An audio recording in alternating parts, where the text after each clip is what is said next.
Hi friends, ఈ వీడియోలో నేను మీకు విండోస్ 11 ఆపరేటింగ్ సిస్టమ్ లో డెస్క్టాప్ మీద యాప్స్ ను ఎలా యాడ్ చేసుకోవాలో చూపిస్తాను. ఈ వీడియో అయితే ఎండ్ వరకు చూడండి.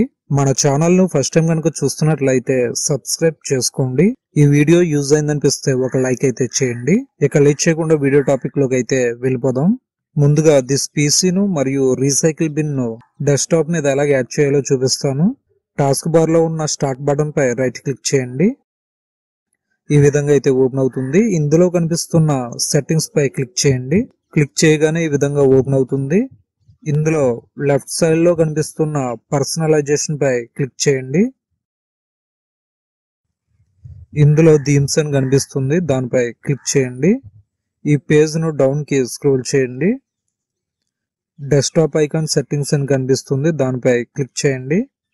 క్లిక్ చేయగానే డెస్క్టాప్ ఐకాన్ సెట్టింగ్స్ ఓపెన్ అవుతుంది. డెస్క్టాప్ మీదకి దిస్ పీసీ మరియు రీసైకిల్ బిన్ ని యాడ్ చేయాలనుకుంటున్నాం కాబట్టి మై కంప్యూటర్ ను రీసైకిల్ బిన్ ను సెలెక్ట్ చేయండి. Allow themes to change desktop icons ను సెలెక్షన్ లో పెట్టండి. ఇప్పుడు అప్లై మీద క్లిక్ చేయండి. క్లిక్ చేసిన తర్వాత ఓకే పై క్లిక్ చేయండి. ఇప్పుడు ఈ విండోను క్లోజ్ చేయండి. ఇక్కడ డెస్క్టాప్ మీద చూసినట్లయితే దిస్ పీసీ మరియు రీసైకిల్ బిన్ ఐకాన్స్ యాడ్ అయి కనిపిస్తాయి. ఈ విధంగా దిస్ పీసీను మరియు రీసైకిల్ బిన్ ఐకాన్స్ ను డెస్క్టాప్ మీద యాడ్ చేసుకోవాలి.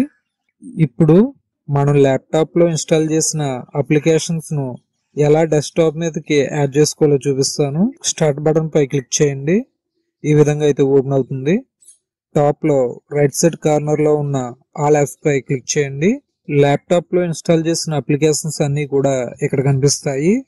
మీరు ఏ అప్లికేషన్ అయితే డెస్క్టాప్ మీదకి యాడ్ చేయాలనుకుంటున్నారో ఆ అప్లికేషన్ ను డైరెక్ట్ గా డెస్క్టాప్ మీదకి డ్రాగ్ అండ్ డ్రాప్ చేయండి. నేనైతే ఎక్సెల్ ను డెస్క్టాప్ మీదకి యాడ్ చేస్తున్నాను. ఈ విధంగా డ్రాగ్ అండ్ డ్రాప్ చేసి యాడ్ చేసుకోవాలి. ఇలా మీరు ఏ అప్లికేషన్ అయితే డెస్క్టాప్ మీద యాడ్ చేయాలనుకుంటున్నారో అవన్నీ కూడా ఈ విధంగా డ్రాగ్ అండ్ డ్రాప్ చేసి డెస్క్టాప్ మీద యాడ్ చేసుకోవాలి.